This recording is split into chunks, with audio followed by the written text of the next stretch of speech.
शिव जी का चरित्र कह रहा है। भगवान शंकर ने मां पार्वती जी से पूछा, इतने भंवरे इतनी मक्खियां मधुमक्खियां कहाँ गई? जगत जननी मां कहती है कि पूजन करते समय जो मेरे करीब में आता था मैं उसको अपने अंदर ही समा लेता।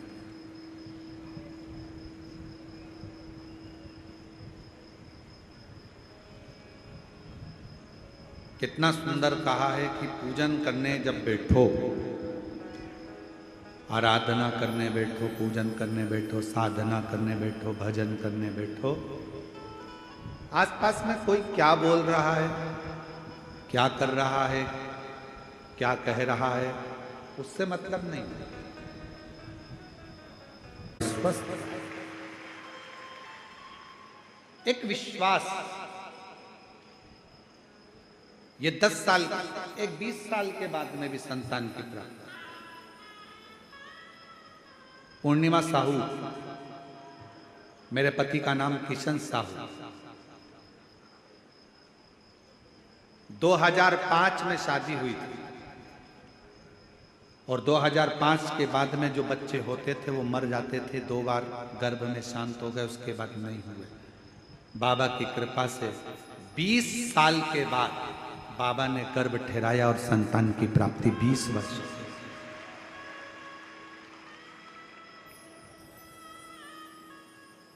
पूजन करोगे, अर्चना करोगे, साधना करोगे, भजन करोगे, कीर्तन करोगे, मंत्र जाप करोगे तो कहीं थोड़ी बहुत अड़चन तो आ सकती है,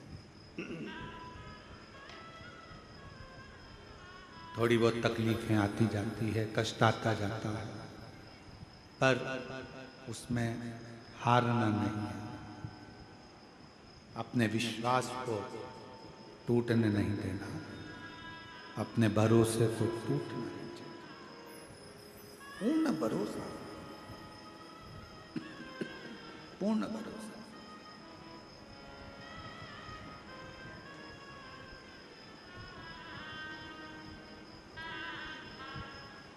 हो सकता है कुछ परीक्षा बाबा ज्यादा ले रहा है,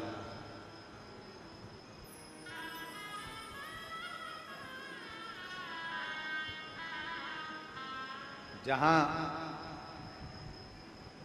स्वार्थ रहता है वहां से परमात्मा दूर हट जाता है।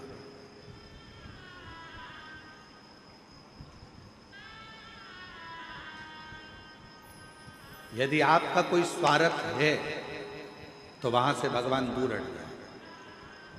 मुझे यहां से इतना फायदा होगा, मुझे वहां से ये फायदा होगा, मेरे लिए ये फायदा होगा, मेरे लिए वो फायदा होगा, ना। परमात्मा स्वार्थ से दूर हट जाता है।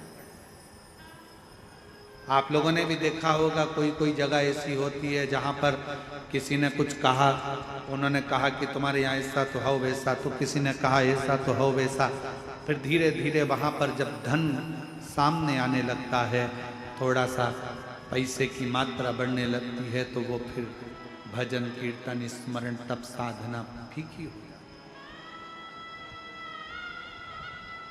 स्वार्थ व्यक्ति के जीवन का स्वार्थ व्यक्ति को परमात्मा से दूर कर देता है।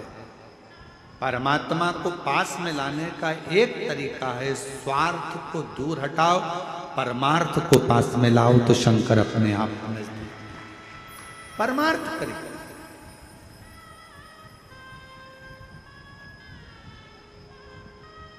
जब आप बेजापुर महाराष्ट्र से 26 तारीख को कथा सुनोगे 1 बजे से 4 बजे तक, उसमें आप सुनोगे कि सावित्री माता ने, गायत्री माता ने, लक्ष्मी माता ने, ब्रह्माणी सरस्वती माता ने, पार्वती माता ने, कात्यायनी माता ने, कुष्मांडा माता ने, रिद्धि माता ने, सिद्धि माता ने, इंद्राणी माता ने, ऐसी कई माताएं हैं जिन्होंने परमार्थ के साथ बेलपत्र का अनुमोदन कर कर, बेलपत्र का पूजन कर कर, परमार्थ का काम कर कर अपनी प्रसिद्धि, अपनी सिद्धता और अपनी सिंहासन को पाया।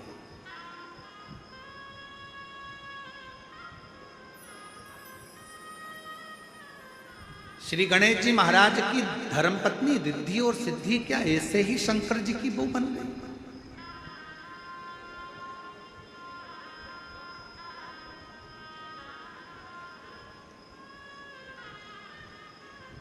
क्या माता लक्ष्मी ऐसे ही भगवान विष्णु की अर्धांगिनी बन गई?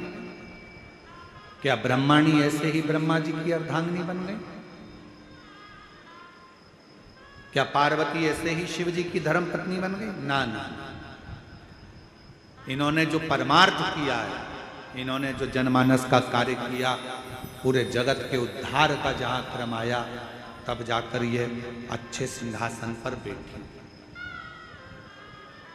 आपको यदि कोई कुर्सी मिली, पद मिला, प्रतिष्ठा मिली, सम्मान मिल रहा है, आदर मिल रहा है, सत्कार मिल रहा है, तो समझ लेना कि तुमने पूर्व में और इस जन्म में कोई किसी का भला करते रहे होगे, तो भगवान ने आपको उच्च पद पर लाकर बिठा। अब मौका दिया है परमात्मा ने, ये कुर्सी, ये पद, ये प्रतिष्ठा, ये सिंहासन तुमको दिया क्यों है? कि इस पर बैठकर फिर कुछ अच्छा करना, जिससे आने वाले समय में और उच्च पद पर बैठो, फिर कुछ अच्छा करना और ऊंचाइयों तक जाओ। अपने द्वारा परमार्थ का कार्य, स्वार्थ का नहीं।